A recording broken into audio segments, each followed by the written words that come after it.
Bueno, buenas tardes a todos.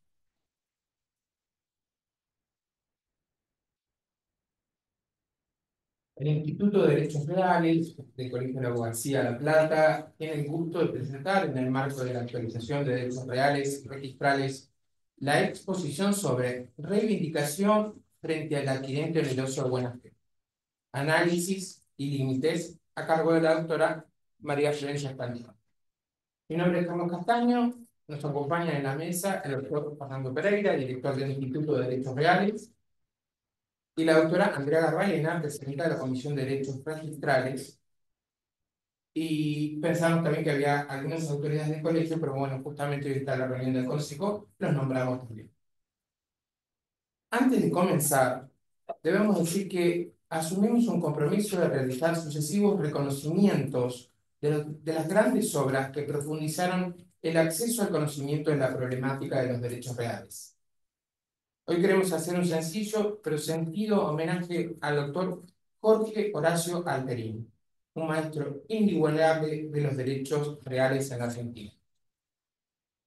El doctor Jorge Horacio Alterini fue mucho más que un jurista, fue un faro que iluminó el camino del derecho argentino, particularmente en la compleja pero apasionante área de los derechos reales.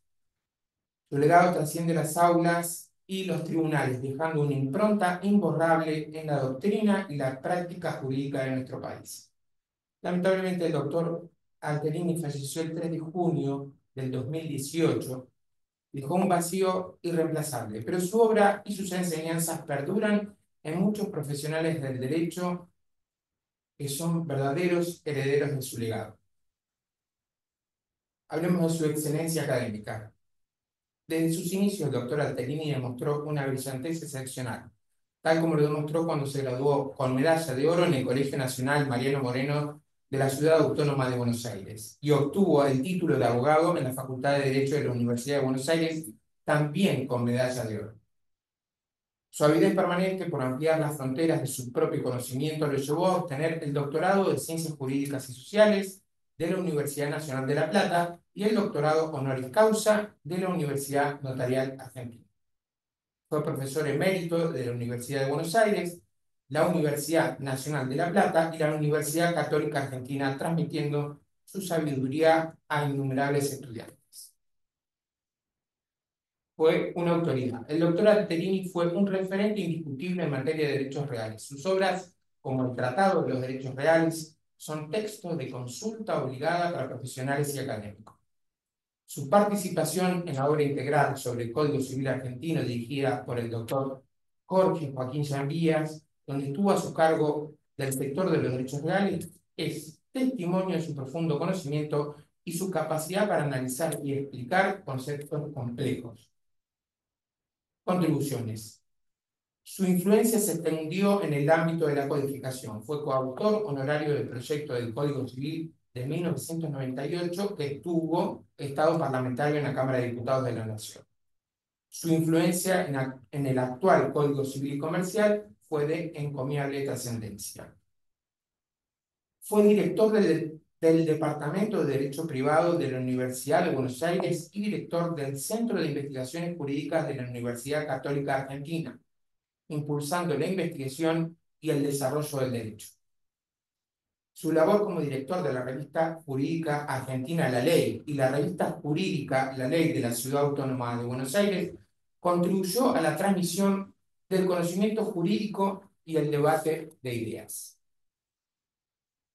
Su participación activa en el Colegio Escribano de la Ciudad de Buenos Aires, donde se desempeñó como director de Asuntos Legales, demuestra su compromiso con la práctica profesional.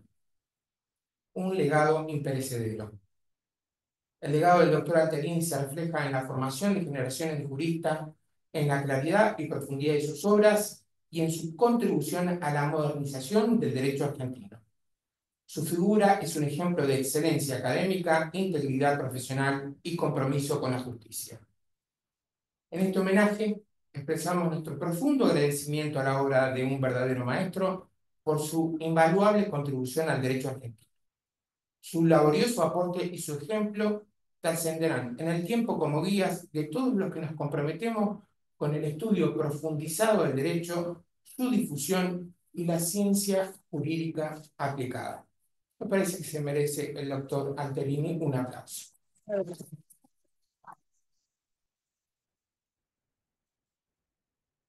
Para no demorar más, hoy nos complace presentar como expositora, la que ya dijimos, la doctora María Florencia Franchini, que es abogada y escribana egresada de la Universidad Nacional de La Plata, docente universitaria de larga trayectoria en la Universidad Nacional de La Plata, actualmente profesora titular ordinaria del Derecho Civil 4. ¿Se sigue diciendo así? Privado 5. Privado 5, ahora. Especialista en Derecho Digital, con una amplia experiencia en Derecho Civil y Derechos Reales, investigadora científica con numerosas publicaciones y participación en proyectos de investigación. Cuenta con una vasta experiencia en gestión académica y extensión universitaria. Ha participado en numerosos congresos y reuniones científico-jurídicas, presentando ponencias y disertaciones. Su experiencia profesional incluye designaciones como funcionaria de la Contaduría General de la Provincia de Buenos Aires, Registro de la Propiedad y Dirección Provincial de Tierras, y también como jurado en el Consejo de la Magistratura de Nación. En resumen, destaca sus principales logros académicos y profesionales, resaltando su experiencia y conocimiento en el campo de Derecho Civil y Registral. Muchas gracias. Muchas gracias. Buenas tardes a todos. Ustedes saben que hace poquito participamos en una obra en homenaje a Jorge Alterini y participamos muchos profesores de todo el país y del mundo, porque Jorge obviamente había trascendido, ¿no? Y si bien la obra era homenaje, en la parte que yo escribí unas pequeñas palabras que, si me permiten, son muy sencillas, pero era como para encauzar el trabajo que ahora les voy a contar en qué consistía. Participar en una obra en homenaje a Jorge Alterini me emociona profundamente. Fui su alumna en la Universidad Nacional de La Plata y, apenas recibida, colaboradora en su Cátedra 1 de Derecho Civil 4, Derechos Reales, en la cual transité todos los peldaños por concurso público y de oposición. Muchos años fui adjunta de esa cátedra, de la cual actualmente ocupo la titularidad. El precedente relato puede resultar autorreferencial, pero lo señalo solo para expresar que desde aquel entonces lo he escuchado tanto en las clases, conferencias, congresos, reuniones informales, porque aún tomando un café, por ejemplo, surgía como cuestión la necesidad de la partición de la comunidad hereditaria para que exista condominio. Está bien.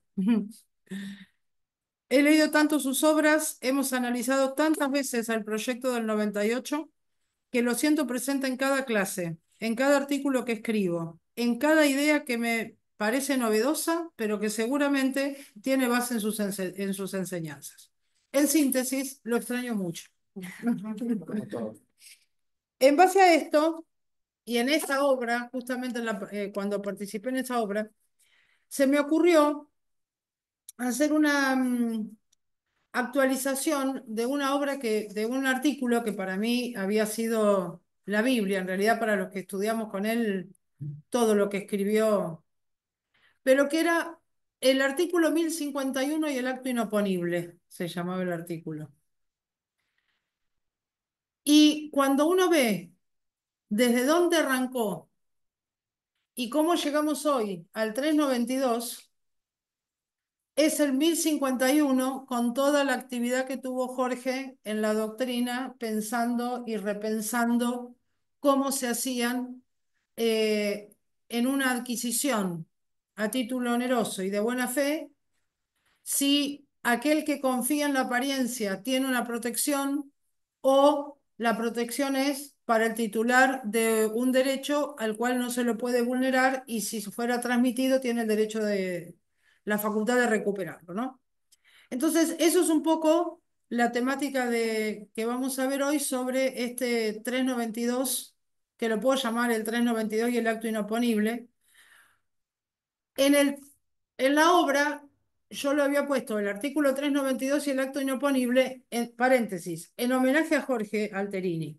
¿Por qué? Porque el título, el nombre del artículo, era el 1051 el acto inoponible, pero le había puesto el 392.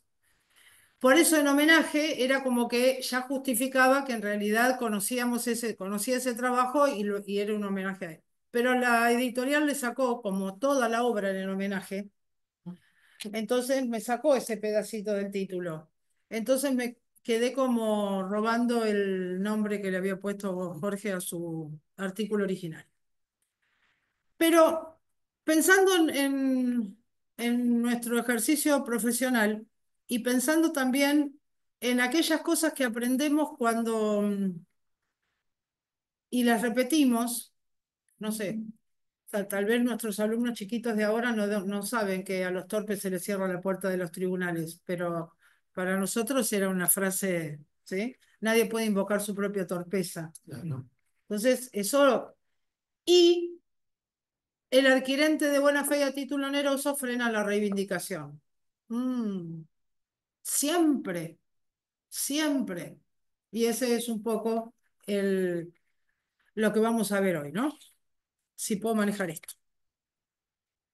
Yo creo que sí.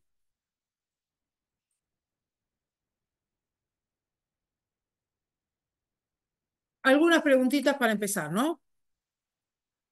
¿Cuándo un acto es ineficaz? Porque en realidad nuestro código hoy trata con mayor claridad este tema de, primero un tema genérico que es la ineficacia.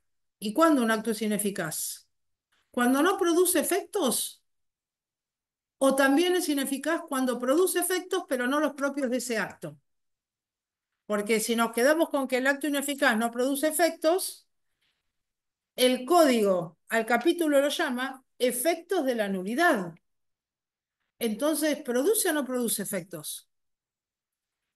También, si el adquirente de buena fe, adquirente, no subadquirente, repele la reivindicación, les diría que no, y el subadquirente a veces sí, a veces no, y eso es lo que vamos a tratar. Me encanta este tema.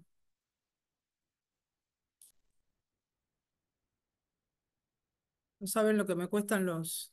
Me está faltando el mouse, Ah, sí. pero no importa.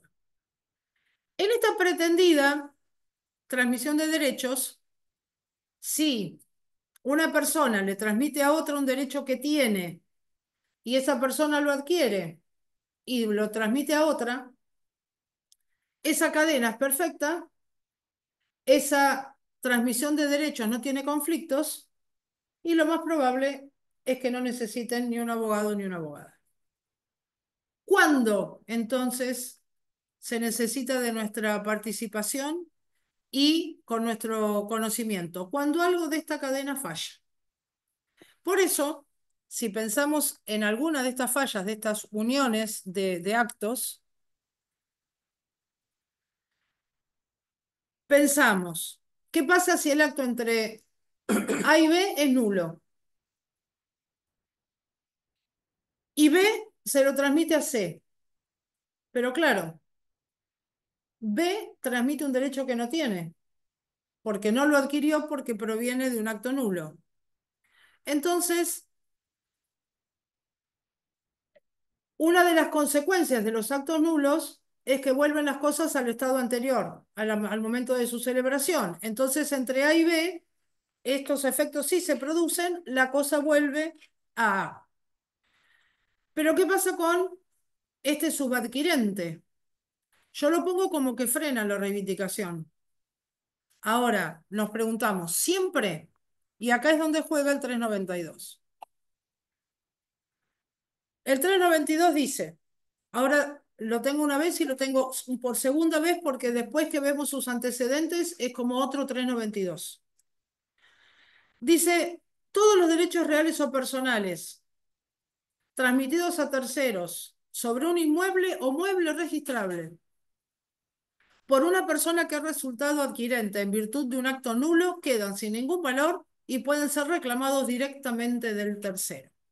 Hasta acá el efecto de la nulidad sin aristas.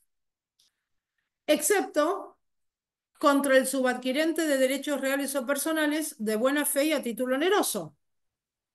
Pero no termina ahí el 392. Estos subadquirentes, aunque sean de buena fe y a título oneroso, no pueden ampararse en esta buena fe y en este título si el acto se ha realizado sin intervención del titular del derecho. Y esto es un temazo, ¿sí?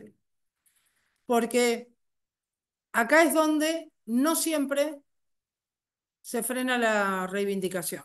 Entonces, ahí tenemos en nuestro cuadro cuándo entonces, según nuestro código, esta reivindicación sí se frena. Y se frena si el subadquirente es de buena fe y a título oneroso y si en el acto nulo, entre A y B, participó el titular del derecho, lo cual no siempre ocurre y en la mayoría de los casos cuando se genera este conflicto es cuando no concurre. En los antecedentes, me parece que son, para este tema me parece que son fundamentales,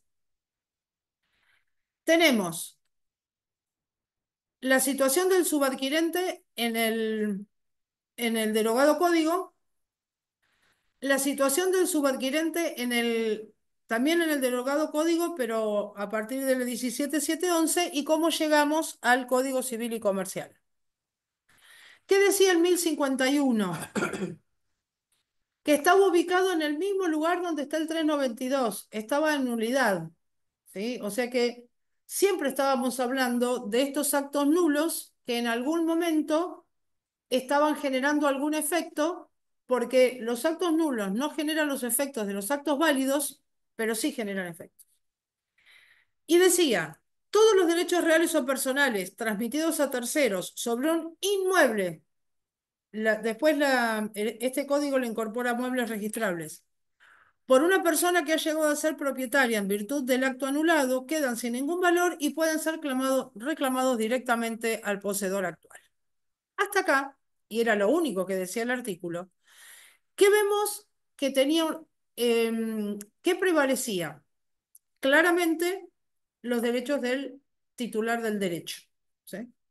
Entonces, frente a ese titular del derecho, nada lo conmovía y siempre iba a tener derecho a poder reclamar lo que le correspondía. Y no hay distinción entre si ha participado o no participó en el acto. Si el acto era nulo por falta de capacidad, por nulidad del objeto o porque hubo sustitución de persona o actuaron por él con un poder apócrifo, ¿sí? En cualquier circunstancia, el titular del derecho podía reclamar directamente del poseedor actual.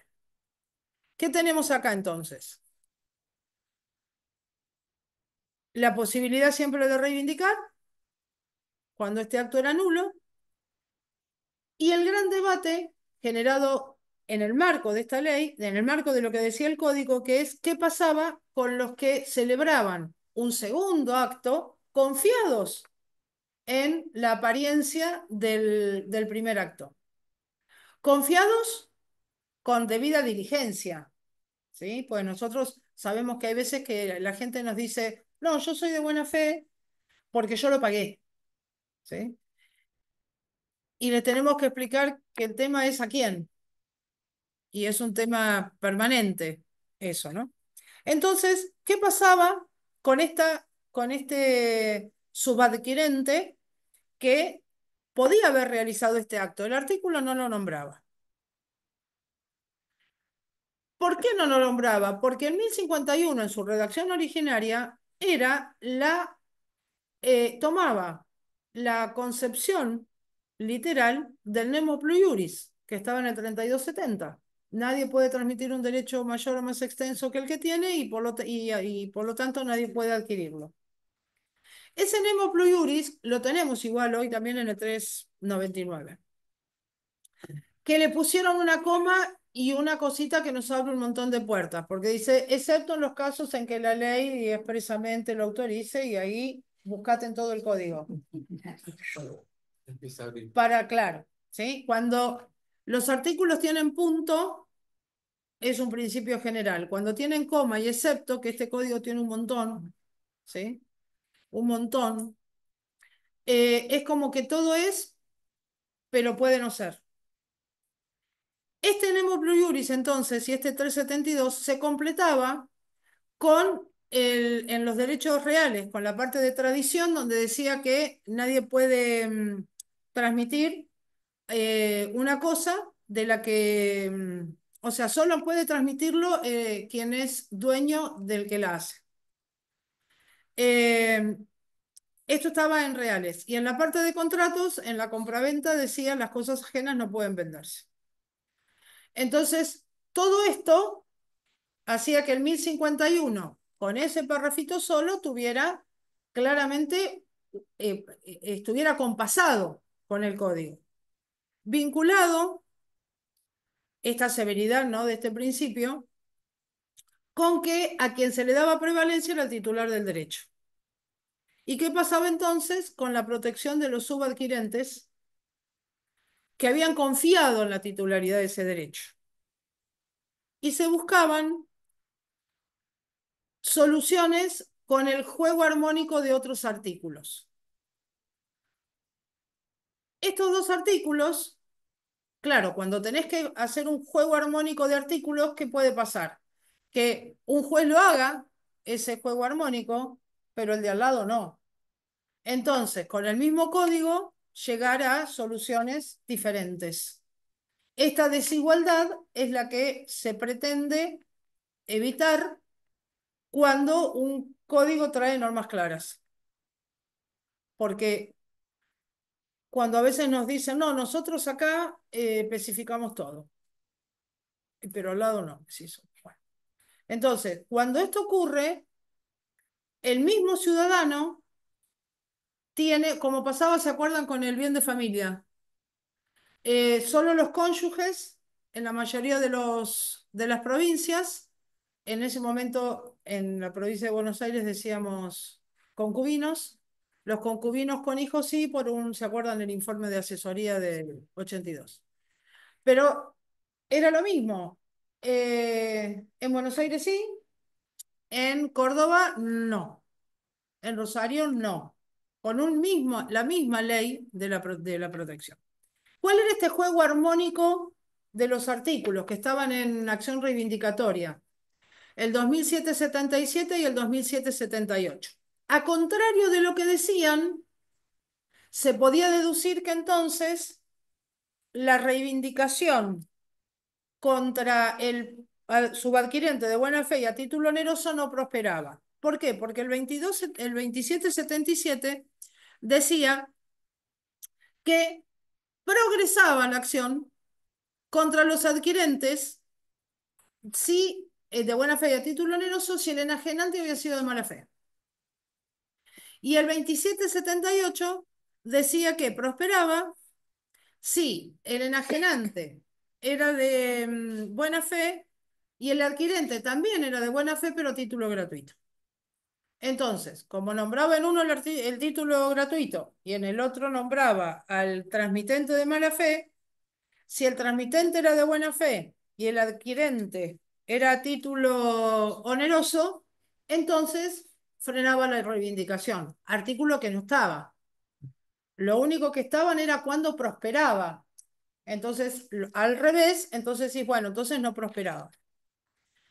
Claro, pero mientras para una tesis tradicional eh, la acción reivindicatoria progresaba en todos los casos, si aplicábamos estos dos artículos, la eh, reivindicatoria era improcedente contra el subadquirente de buena fe y a título oneroso. ¿Qué faltaba? Plasmarlo en algún lado esto, porque ya que se había analizado esta posibilidad, decís, bueno, ¿y esto dónde? ¿Cómo hacemos para que esto sea para todos y no para algunos que interpreten estos dos artículos? Entonces, la ley 17711, imagínense que yo sigo dando clases en la Facu y el Código Civil es el Código de Hammurabi para nuestros alumnos, ¿sí? Sí, sí, claro. Y cuando digo que la 17711 es de 1968, claro, es lo mismo para ellos, el Código de Napoleón, ¿sí? Bueno, El esposo de Frey. sí, sí, el esposo de Frey. Eh, pero bueno, si nosotros analizamos así estos antecedentes, nos damos cuenta que llegamos por algo, ¿sí? Llegamos porque los reunimos, porque estamos hoy acá, porque lo pensamos, porque lo charlamos. De alguna manera se llega a este avance. Entonces, ¿qué le incorpora la 17711? Deja la primera parte igual, la reivindicatoria procede contra el adquirente, salvo los derechos de los terceros adquirentes de buena fe y a título oneroso, sea el acto nulo o anulable. Entonces, ese C que lo teníamos desdibujado nos aparece protegido. ¿Bajo qué concepto? Uno solo traía la incorporación de la 17711 al 1051, que era si ese subadquirente era de buena fe y a título oneroso. ¿Quién nos va a quedar desprotegido ahora? Ah, entonces, este artículo primero solo se aplicaba para inmuebles, ¿sí? ¿Y qué pasaba con las cosas muebles? Fíjense qué contradicción. Todos conocemos el código de Vélez, me parece, en esta sala. Ok. El código de Vélez, para las cosas muebles, el 2412, el querido 2412, que no decía la posesión vale título, pero que sí lo dice ahora el código, no decía, decía presume título, pero lo afrancesamos y decíamos la posesión vale título. Decía si la cosa no fuera ni robada ni perdida. Entonces, en las cosas muebles estaban más protegidas que los inmuebles, porque acá no dice nada si el subadquirente es de buena fe y a título oneroso, en los muebles no decía, pero salvo que el titular del derecho hubiera sido sustituido, no conozca el acto, sin nada. Y para los muebles te daba la posesión, la presunción de propiedad, pero protegía al dueño, decía, guarda, te da la propiedad si esta cosa no fue ni robada ni perdida. Y para los inmuebles, esto en el 1051, que miró un tipo de protección que se necesitaba, pero quedó desacompasado con el régimen de las cosas muebles. Y después hace una referencia al acto nulo o anulable, pero porque en ese momento existía la nulidad y la anulabilidad de los actos que no lo tenemos más. ¿Y qué pasó con eso? Ah, el titular del derecho, si miramos el 1051 con una sola mirada y con una lectura veloz, ¿sí?, del artículo, decimos, bueno, el titular del derecho, ante esas circunstancias, perdió y no puede reivindicar la cosa. Pero esto generó mucho debate en la doctrina porque nos habíamos pasado de la seguridad estática, que era proteger al dueño, 1051, sin la modificación, a la seguridad dinámica y protejamos al subadquirente. En el medio tenía que haber algo, porque acá, si lo leemos en los dos párrafos, el titular del derecho lo perdía. ¿Qué hacemos con la participación? Y acá es donde se empezó a trabajar mucho sobre la participación que tuviera el titular del derecho, A, en nuestro ejemplo, en la participación del acto o no, ¿sí? Si participó el titular del derecho o no participó. ¿Y en qué circunstancias se puede dar esto? Si el titular del derecho participó, pero es incapaz, o participó, pero el acto es nulo por nulidad del objeto, de alguna manera estuvo presente en ese acto, aunque fuera nulo. Después se lo transmite a B y B se lo transmite a C, que es de buena fe y a título oneroso. El tema es cuando no participó, cuando hubo sustitución de persona, cuando hay un poder apócrifo. Y decís, ¿y le vendieron la casa? ¿Y ahora al que si le vendieron la casa a uno, si hay un solo acto, dentro de todo, lo recupera. Pero si siguió circulando, entonces hay hay un libro también de Alterini que se llama Teoría de las Ineficacias, que no les voy a nombrar el millón de ineficacias de actos de, que se tratan en ese libro. Ese lo tratamos en la especialización en Derecho Civil que doy nulidad e ineficacia, la materia que doy en la especialización.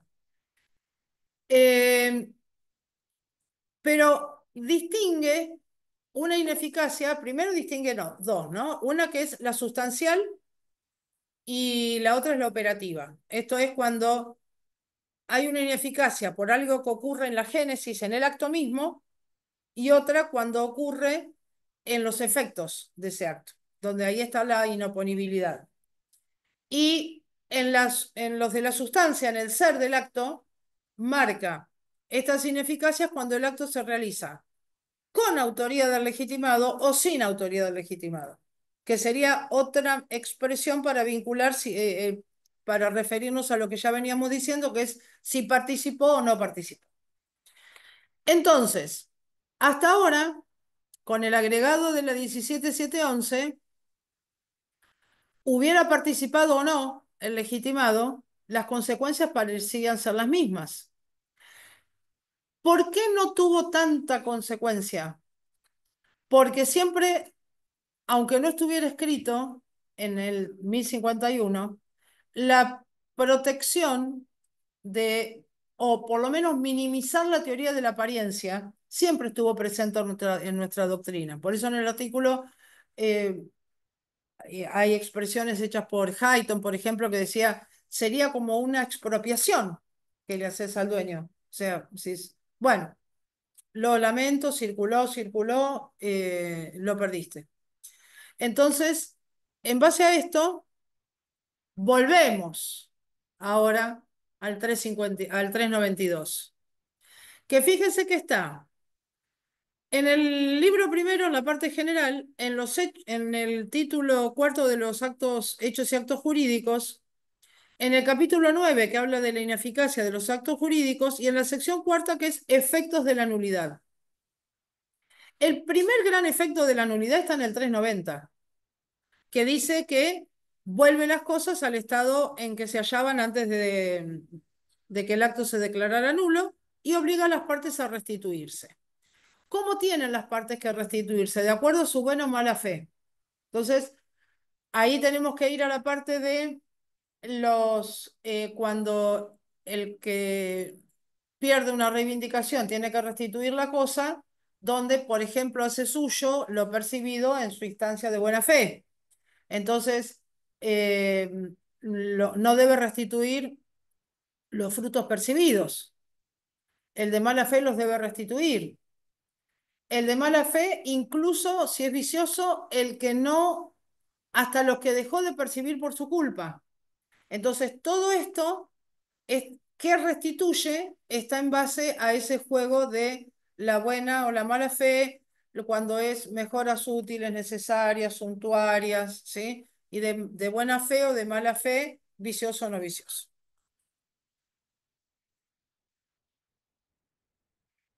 Si ahora lo leemos de nuevo, el 392, le vemos toda su historia presente en su texto. La primera parte, que tiene una modificación, porque dice todos los derechos reales o personales transmitidos a terceros sobre un inmueble o mueble registrable por una persona que ha resultado adquirente en virtud de un acto nulo, quedan sin valor y pueden ser reclamados directamente del tercero. Hasta acá el 1051 sin que tuviera la modificación. Ahora lo que tenía la incorporación de la 17711, excepto contra el subadquirente de derechos reales o personales de buena fe y a título oneroso. Y ahora lo que la doctrina reclamaba en base a la protección de A. Los subadquirentes no pueden ampararse en su buena fe y a título oneroso si el acto se ha realizado sin intervención del titular del derecho. Entonces ahora ya sabemos que C no siempre frena la reivindicación. ¿Cuándo la frena? Si es de buena fe y a título oneroso, y si en el acto nulo intervino el titular del derecho. Entonces, a la pregunta del primer cuadrito, ¿siempre? No, siempre no. Y no frena si es de buena fe y a título oneroso, si en el acto no intervino el titular del derecho. Para este subadquirente se requieren dos requisitos: la buena fe y el título oneroso. Con respecto a la buena fe, ya que tenemos el Instituto de Derechos Reales y el Instituto de Derecho Registral, eh, y el artículo dice inmuebles registrables, ¿sí?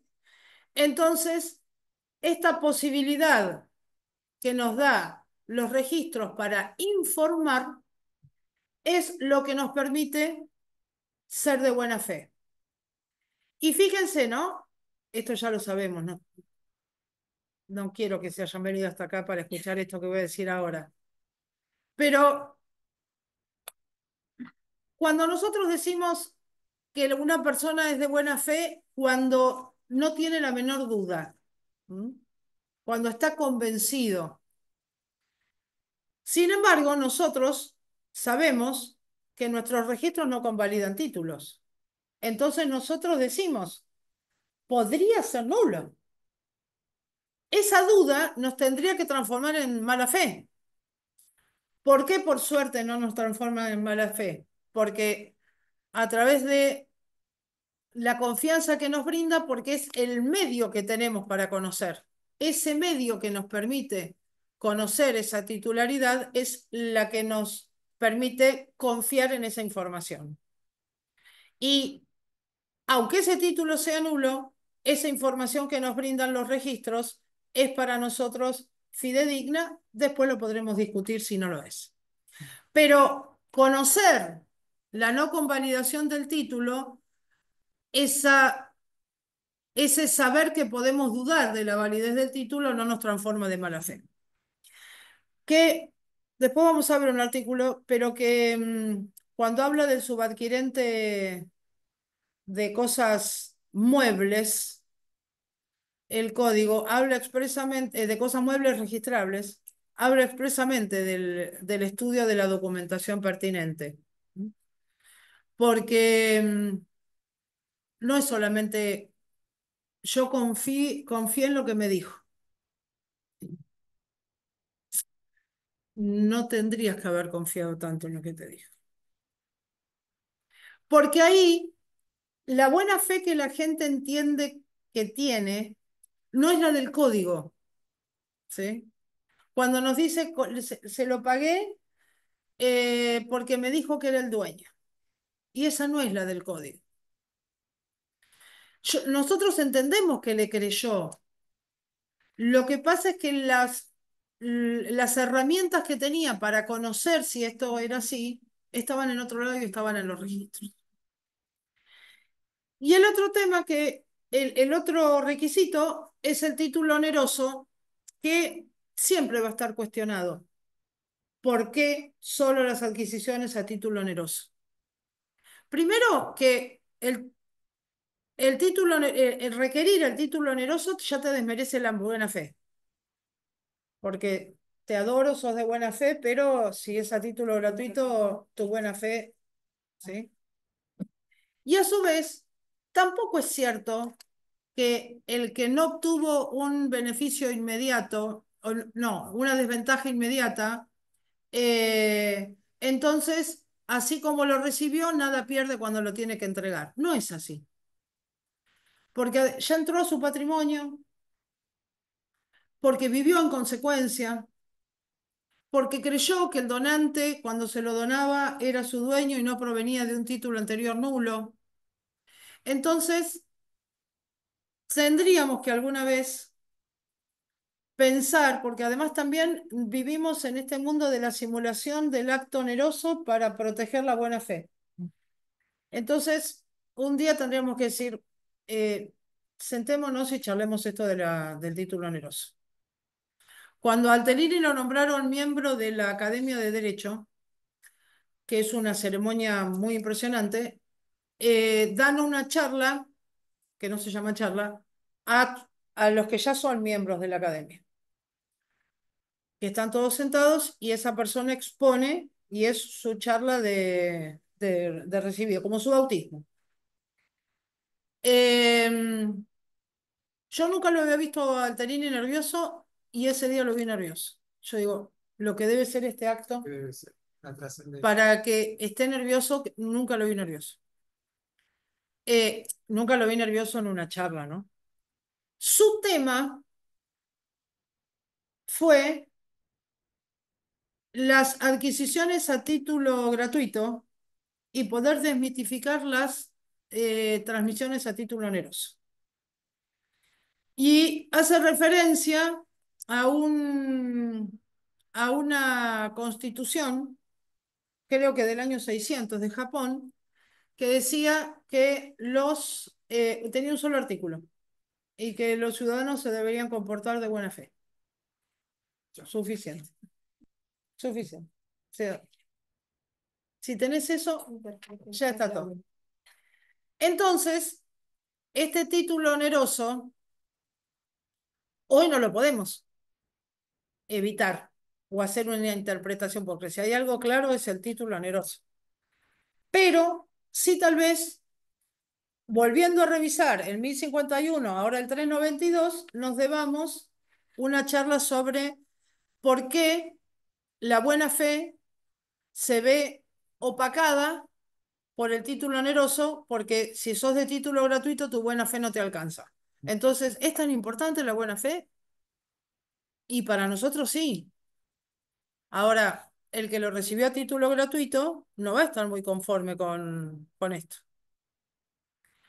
¿Y quién nos quedó por ahora en el medio de la... Y nos quedó B? Porque B realizó un acto con A. Y también puede ser de buena fe.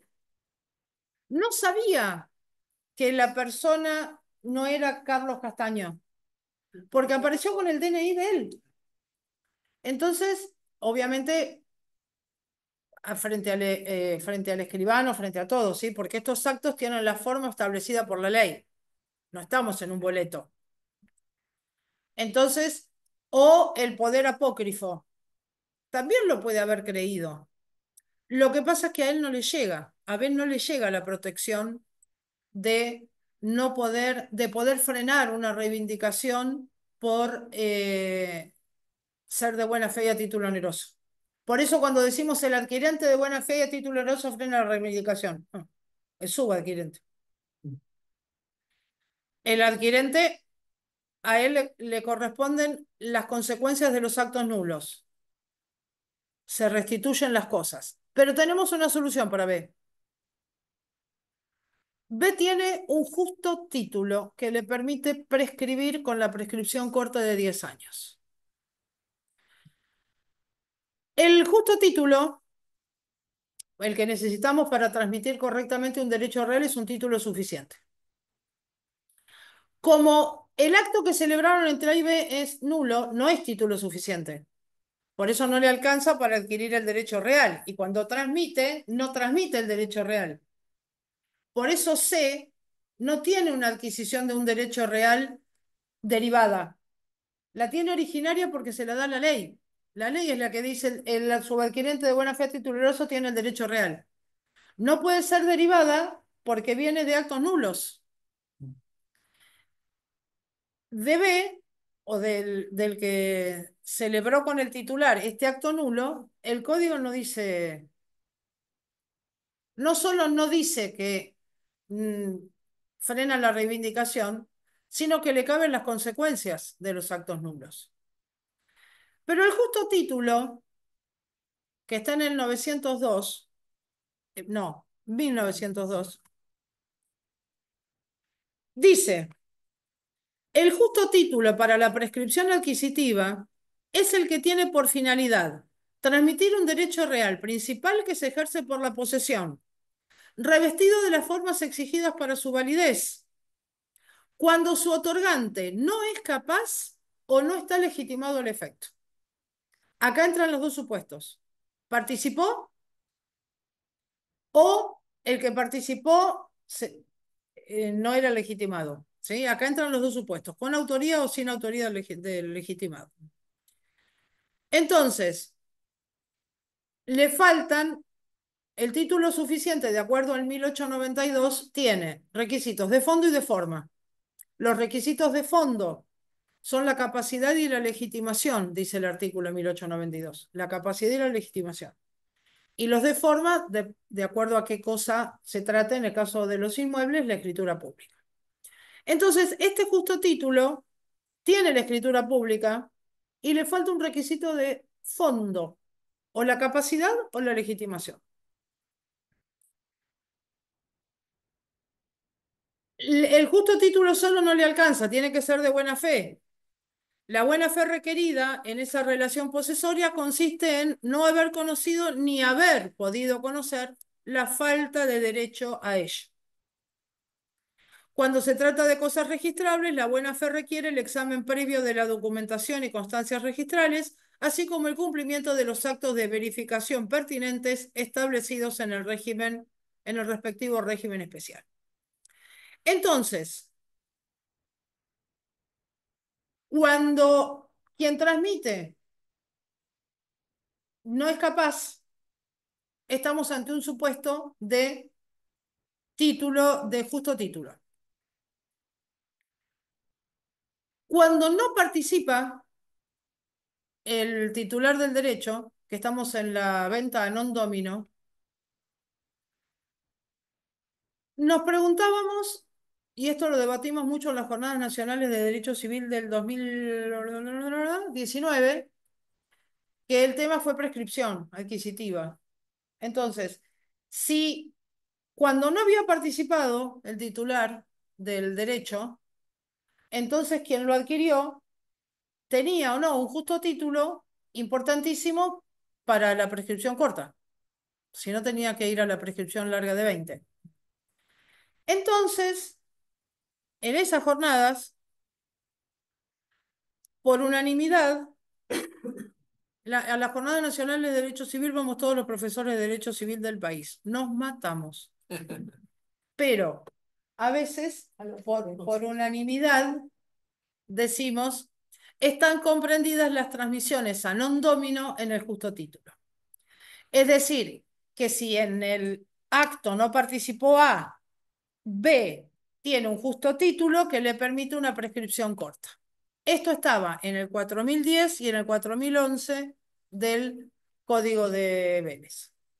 Acuérdense que título en el sentido de causa, ¿sí? No de instrumento, de papel, ¿sí? De tener causa para tener ese derecho. Entonces, nuestras conclusiones. Si se realizó un solo acto, a este le caben las consecuencias del pronunciamiento de la nulidad, las cosas vuelven al mismo o igual estado que se hallaban antes del acto anulado. ¿Qué tenemos acá? Cuando hay un solo acto, la posibilidad de la prescripción breve. Pero si ese acto le sigue otro, puede suceder que para el subadquirente el acto produzca los efectos de los actos válidos aún sin serlo. Si el primer acto se realiza sin intervención del titular del derecho, el acto no quedan, sin ningún valor. El acto, y acá viene el otro supuesto, porque el código dice que las ineficacias son dos, la nulidad y la inoponibilidad. Hay más, pero dice dos. Este acto le es inoponible al titular del derecho.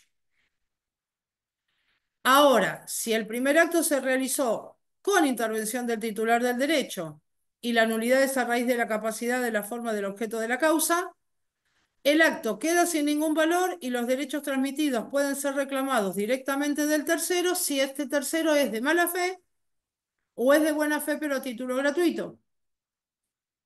Y me faltó uno que me lo pasé muy de golpe, que era que no puede si es de, a ver si está, bueno, si es de mala fe, si es de buena fe y a título gratuito, y ahí sí frena la reivindicación.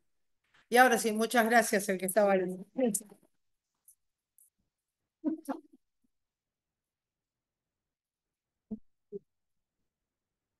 Bueno, bien. Me parece que la riqueza de la exposición habilita que hagamos las preguntas o las dudas. Menos Patricia.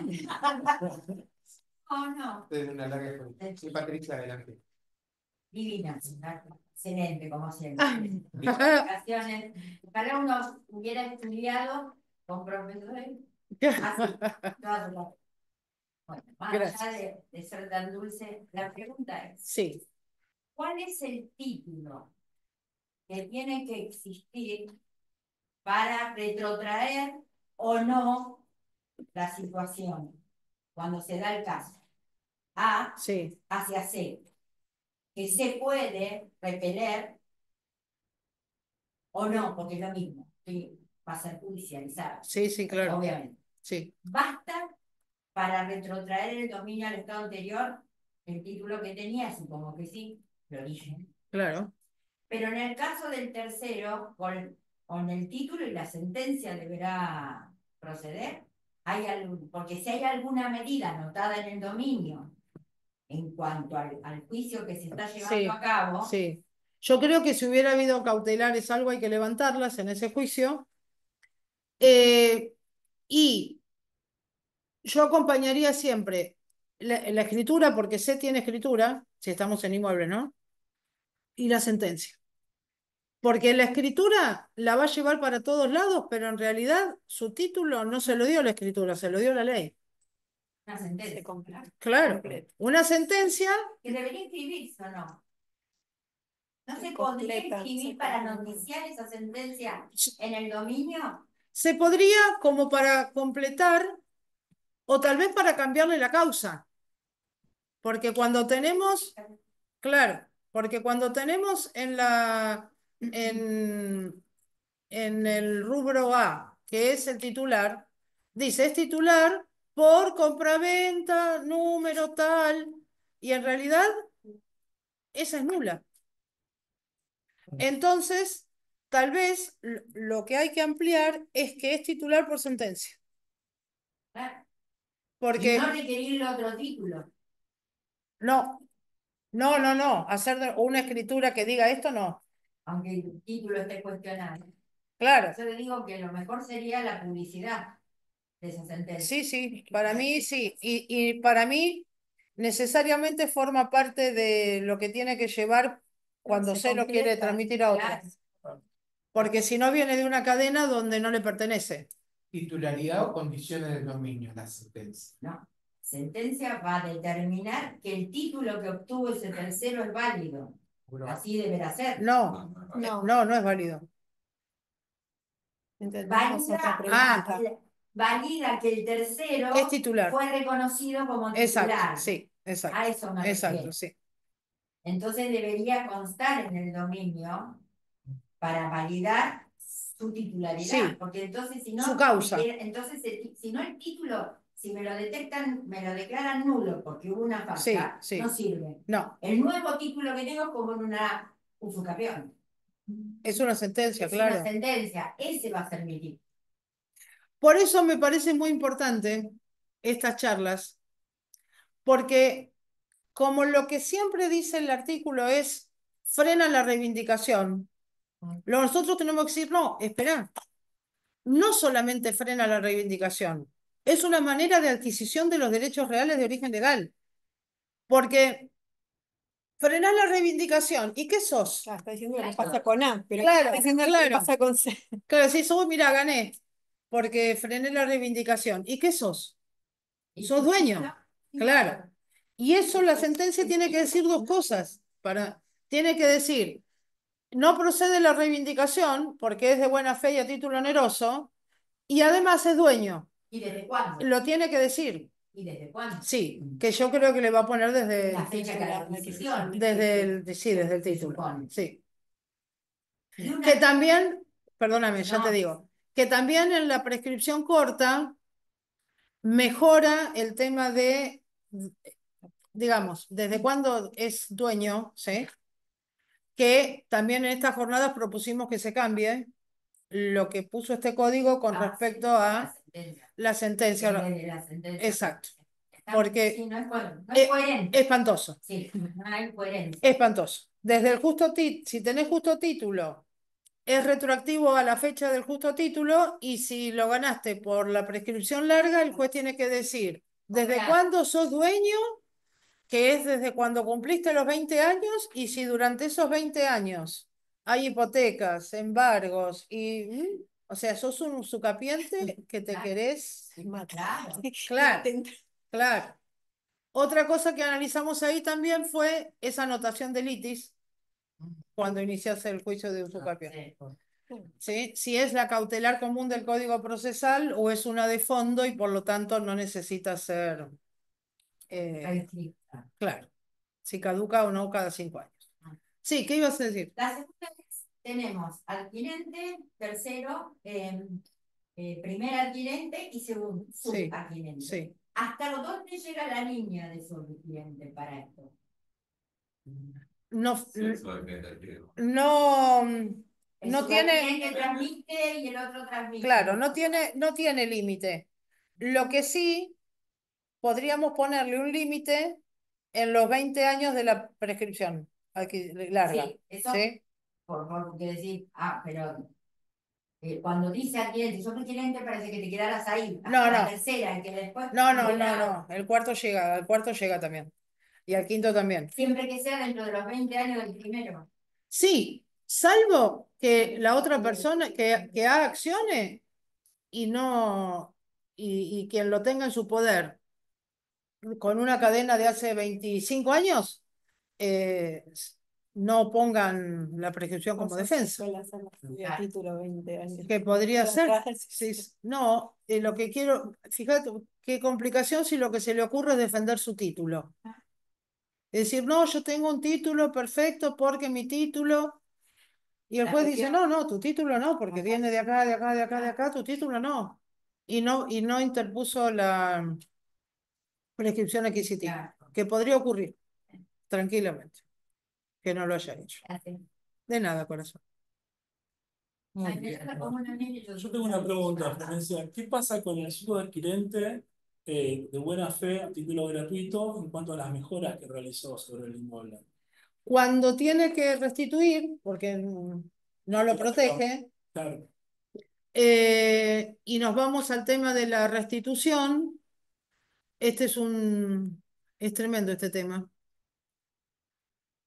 Porque el código es claro. El código dice, durante su tiempo de buena fe, este va a ser siempre de buena fe, porque lo que le falta es el título oneroso. claro. ¿Sí? Pero ¿desde cuándo tiene mala fe? Desde la sentencia, perdón, desde la interposición de la demanda, porque ahí ya hay una duda con respecto a su título. Entonces, ahí empieza su etapa de mala fe. Hace suyos todos los frutos percibidos. Y las mejoras, en realidad, las suntuarias nunca se las puede llevar, las útiles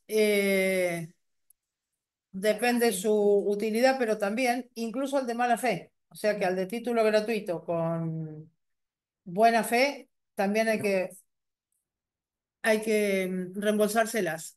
El tema que a mí me parece bastante grave hoy, en las sentencias que a veces veo, es que todo lo que haya hecho el poseedor es reembolsable. ¿Sí? Entonces, primero le tenés que decir a tu cliente, bueno, ganamos, se va a ir, pero le debe 5 millones. Entonces, pero yo hace 10 años que no puedo pisar. Lo que hizo, yo no lo quería hacer. Quiero que lo demuelan. Sí, no lo dan. Los juzgados no dan eso. Claro. Puede decir que es antieconómico. Claro. Pero ¿qué pasa también? Que a mí me parece que tendría que estudiar un poco más ese tema cuando hablan de las mejoras. Esas obras, nadie chequea que sean reglamentarias. ¿Sí?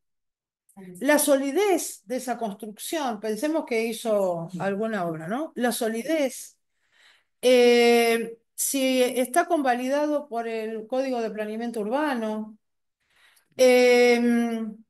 si es una mejora o es una obra, porque a su vez, Es que si no está no, autorizada, deja de ser una mejora para ser un claro, no está declarada. Cuando declare paga multa. Sí, ponele que está bien hecho y se lo quiera quedar. Me parece que hay una mirada como muy liviana a que todo lo hecho implica una mejora. Y sobre todo dilata el proceso porque pasa en los juicios Claro, que interponen un derecho de retención de la claro, parte del poseedor y una vez que tenés la sentencia ganada, tenés que esperar a ver que se resuelva el tema de las mejoras para después exacto, pagarle, bueno, y todo se dilata 2 años más para el exacto. titular. Y de los impuestos pagados, porque por ahí lo dice el gobierno, lo que haya pagado de cargas fiscales. Si se le tiene que restituir, no sé.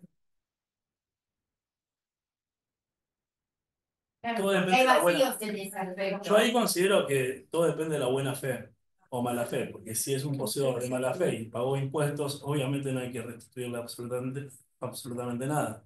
Paga mal para 2 Pero veces. de 20 años también va pagando impuestos hasta llegar a los 20 años. Claro, y bueno, liquida la buena pero fe. a los 20 Pero años si a los adquirió 19 ya años que pagó, también vos le vas a aplicar la mala fe y pagó impuestos, arregló el lugar y todo. Sí, y pero el de 20 Yo años creo que no justamente debe ser tiene que terminante la demostrar. respuesta. No, lo que pasa es que eh, a los efectos de que te sirva el impuesto como un acto posesorio para acreditar tiempo, que tiene que ser paulatino y no todo junto, no importa la buena o mala fe, porque en los 20 años no importa la buena o mala fe, Exacto. es para todos. Y a los 20 años recién te va a dar el derecho real de Sí. dominio. Está claro eso, pero digo, me aparece en el año 19, me van a decir que yo era de mala fe, porque no tengo ningún documento que acredite. Sí, yo Sí, creo sí, que ahí porque... no hay restitución de lo que se pagó. Y te piden la restitución porque no te alcanzó para frenar porque tenés 19 años y no 20. Sí, Ujú. pero yo creo que depende de cómo, qué se plantee. Yo creo que O cómo sea, se lo plantee. que sea una única respuesta, va a depender de cada Claro. proceso, de cada... Lo Bueno, mismo que caso el en proceso particular. que vos tenés el título, hiciste la escritura pública, pero nunca te dieron la posesión. sí.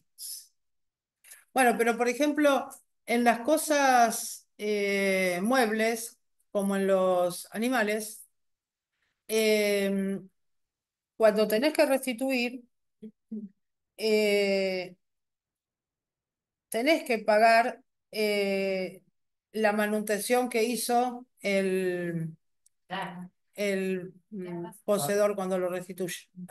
Aunque lo tenga que restituir, le debes alimentos, vacunas, todos esos gastos que hizo.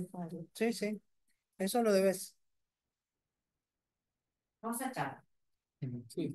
Qué suerte que vinimos. Qué suerte que viniste, ¿No es cierto? te encontré. Que me encontraste. Qué suerte que vinimos. A mí pensar estas cosas, la verdad que me encanta, porque cuando, cuando nos ponemos a pensar finito y nos ponemos a estudiar un tema que nos toca, ¿no? Un tema que lo tomamos porque pareciera que es un tema que sabemos, con lo que nos encontramos cuando nos ponemos a hablar. Y decís, ¿esto? ¿Quién me puso este párrafo en el código hoy? ¿Sí? Entonces siempre es un desafío. Estudiar es un desafío. Y hoy es un desafío mayor para nuestras generaciones más jóvenes, que es entenderlo. Bueno, a mí me pasa con el artículo de gestión de acciones y derechos hereditarios, en donde habla de la cesión de cosas determinadas. Me mata ese ¿Viste? artículo. Sí, ¿Por qué lo pusieron ahí? sí, Y si lo pusieron ahí, ¿para qué dijeron lo que dijeron, que confunde? sí, Y los jueces se confunden, porque está el juez que va a todos los comentados notariales, en vez de ir a los comentados de juristas. ¿Entendés? claro. Entonces tenemos un grave problema ahí de derechos adquiridos de terceros Sí, y onerosos. Porque algunos lo resuelven cuando son entre herederos, pero cuando hay terceros onerosos, claro. no. Entonces Entonces realmente, y se le murieron los sedentes. Sí, sí, sí, sí. No. Sí, sí, sí. Hay veces que, Dos niñas que pusieron. hay y veces tiraron que, para atrás todo lo que- por ejemplo, el código dice, hablando en los contratos, el contrato, una vez que el oferente emite la oferta y el aceptante acepta y el oferente toma conocimiento de la aceptación, el contrato queda concluido como tal y nuestros alumnos concluido lo dan como terminado, no como celebrado, como nacido, ¿sí? Y esas palabras que son nuestras, que a nosotros no nos generan, tenemos que tener cuidado a veces también cuando las decimos o cuando las... No por esto vamos a decir un lenguaje no científico, ¿no? Pero hay veces que hay palabras que se interpretan de distinta manera. Y es un desafío muy grande para nosotros los chiquitos, que ya no son tan chiquitos, pero tienen 20, 21. Es un desafío. Me imagino para la colegiación, Sí, ¿verdad? sí, sí, sí. El tema del lenguaje Sí, jurídico y el vulgar, sí, que a veces hay una distancia enorme y bueno, actualizarlo, adecuarlo, ponerlo en el lugar que corresponde, es un desafío, pero además es complejo y trae muchas complicaciones, sí, sí, especialmente en el ámbito de la aplicación del derecho, cuando vamos a tribunales, claro. incluido, me atrevo, con los magistrados. Sí, sí, cómo no. Sí, sí, cómo no. Que resulta a veces difícil. Pero bueno, para eso estamos, Por supuesto. para ver si podemos echar un poquito de luz. No sé si queda alguna preguntita más para hacer. Esto tenemos la intención de a ver si lo podemos subir, ¿no es cierto? Sí, se va a subir seguramente por la plataforma oficial de YouTube. Primero lo tiene que compaginar y luego lo van a subir en la plataforma oficial del canal. Por favor.